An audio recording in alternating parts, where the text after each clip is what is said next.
go in my mind, but I can tell you, if they are, I don't know, it's scary. Has anybody tried to help these people in that building to cross over? Has there been any talk of anybody, the mayor or anybody, that, to help these, entities cross over? Well, there are definitely more than enough spirits that are asking for help, but I don't think anybody in the Philippines is going to have the guts to go do it, just because the whole religious factors and the fear of spirits runs very deep within the Philippine culture, and to get somebody to go in there and actually do that, I think would be a challenge. Now, had we had more time and we had time to listen to our evidence and then be able to go back, we would have known what we had on there.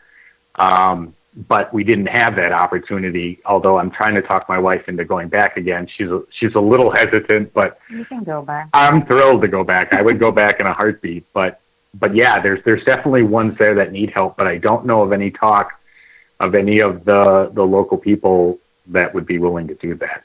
Well, when you were in that building, weren't you worried about any of these entities attaching to you guys?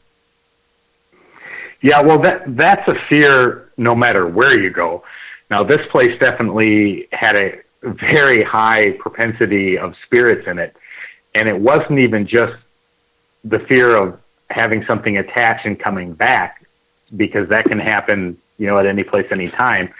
But we were standing next to a metal gate that went to stairs that went up to a second part of the second or third story.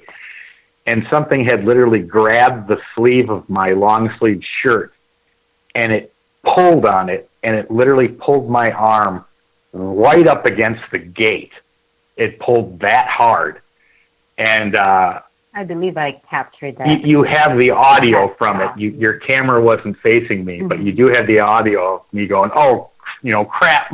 Something's got my arm." But that was a little freaky, and so because that happened very early on in the night, and the overall presence of just walking down those dark hallways, the opportunity of having something attach and follow us home was definitely a big possibility. But like I said, we only did that one 6 months ago. And, after 10 years of doing this, we definitely know what can happen because we've had it happen.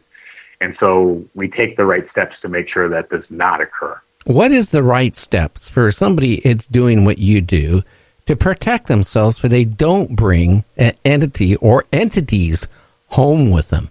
That's the worst thing you ever want to do. Yeah, and usually the biggest mistake somebody first starting out makes. But there is a whole variety of things that can be done. The first one, obviously, is to use prayers of protection. And Cherie and I have ones before we go in that we say and use, ones directly after we enter that we say and use, St. Michael's prayer, a variety of others depending on what the situation is. We'll use them sometimes during the investigation, and we will definitely use closing prayers after the investigation. Then once you've gone from the prayers, then you go to other things like, objects. We carry protective salts. We carry holy water. Sage. We carry holy water. So you can actually sage yourself down after you leave the building to try to keep anything from being attached or from attaching as you're leaving. There's a variety of different objects we have. We wear crosses. I have rings that have crosses on them. But the particular items that we wear, what's most important about them isn't necessarily their religious significance, but that it has a bond to you individually that gives you some sense or feeling of protection, because half of the protective process is a mental thing where you're saying, okay, I'm not going to allow this to happen. You're not allowed to do this. And this object helps me formulate that perception in my mind and blocks you from doing what I'm afraid that you might do if I'm not protecting myself.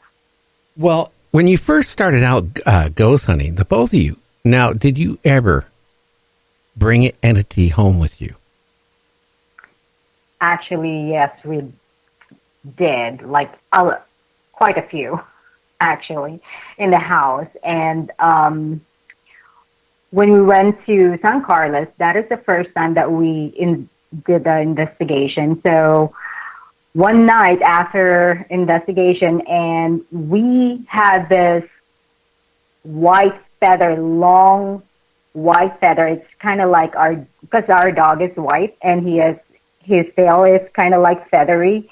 So after the investigation, Tony and I, we were laying in bed and reviewing our evidence. So we saw both of us, that white feather, walking towards at the bed of the edge of the bed. Yeah, it came right over the bed. Exactly. And I said, "Oh, hi, buddy." I thought it was Loki, our dog, but he wasn't there. So I told Tony, I said, "Go check Loki outside." And he said that he's in the hallway. He's sleeping. I'm like, "Are you kidding me? What was that?" So it's kind of like, scary also, but it's very harmless. Well, it's harmless because we brought in harmless ones. Yeah, but that's just one example. And like I said, we had this white mist, I guess is a better explanation for it. But it literally went right across the corner of our bed, and you could watch. I was looking at a audio recorder. Cherie was looking at video, and you could watch both of our heads go up and follow this thing as it crossed the bed. And it was not our dog. But that's just one example. The other one was we had come home from investigation, and it was the following day. I had went out to go run errands, and Cherie was actually giving the dog a bath. And the dog was, when he got out of the tub, was getting all crazy and running around. And Cherie thought it was funny at first. So she took out her cell phone. She was recording the dog.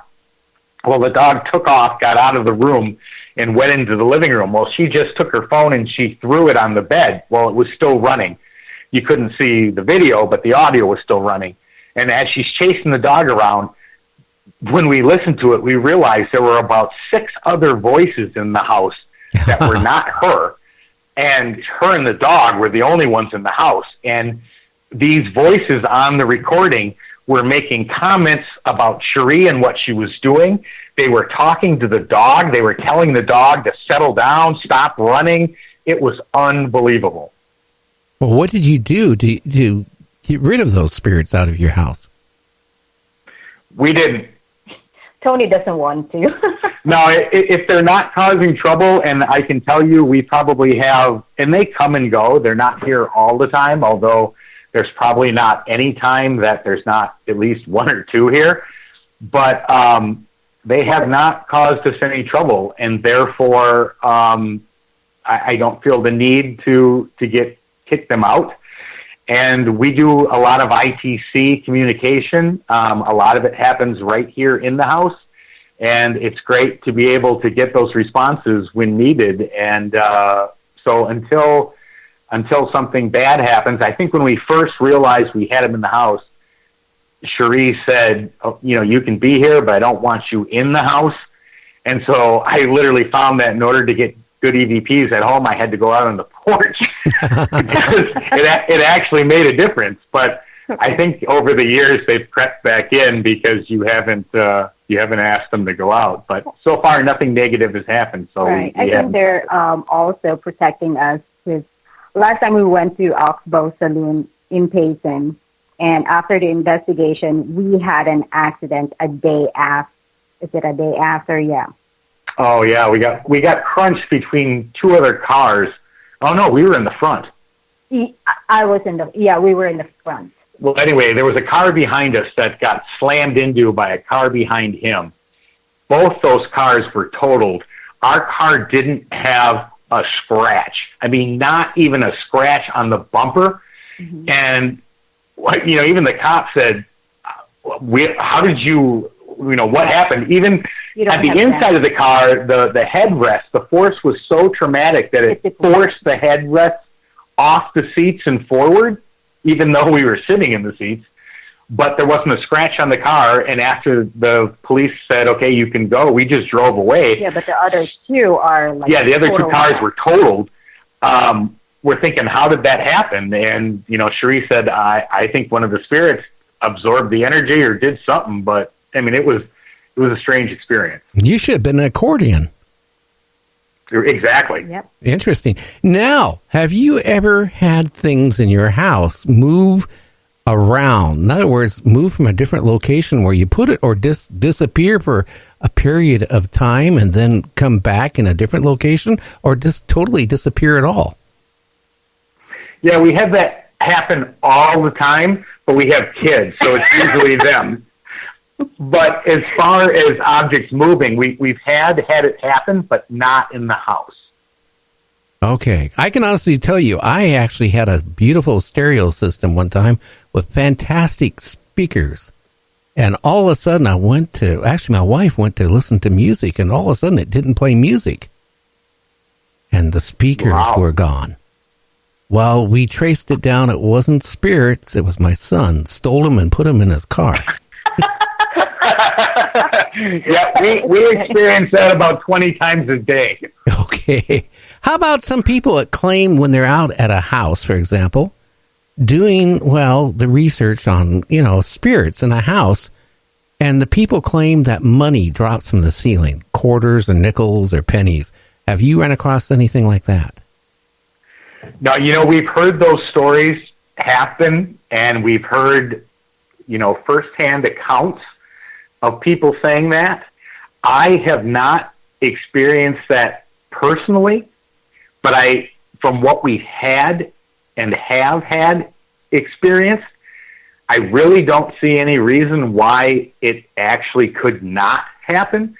I mean, with what we've experienced over the years, having a penny fall from the ceiling, or, even asking to have a coin show up, I think it very possibly could happen. We've never personally experienced. Can we ask for $100 bill? I was going to say that. Well, the reason why I say that, we can do. I had a detective. Was a detective, homicide detective, for a state police. I don't remember what state it was, but he did one investigation where quarters were supposedly dropping from the ceiling. And you know what? I wouldn't want it stopped. If all of a sudden quarters would start dropping, from the ceiling, I'd be happy, because that would mean more money for Starbucks. For sure. And they also say, though, that when a coin is dropped, I mean, it's very important to look at the date, because usually the date that is on the coin that shows up has some unbelievable significance to the person that it was meant for. So, I mean, I've definitely heard of that experience multiple times. I've never personally had it happen, but do I believe it can happen? Yeah, I do. 1965, silver. 62, you mean? Oh, I see. All right. Yeah, let's make sure they're silver coins. Yeah, you want silver. Hey, we need to go for a break. We're going to be out for about 8 minutes, so you guys want to, sit back and relax. We'll be back with Tony and his wife, and we'll be talking more about their ghost hunting experiences. You're listening to Night Dreams Talk Radio. Check out our website at www.nightdreamstalkradio.com. Also, you can see a little bit of bio with Tony and his wife, so check that out when you're on the website. And we'll be back after a break and the news.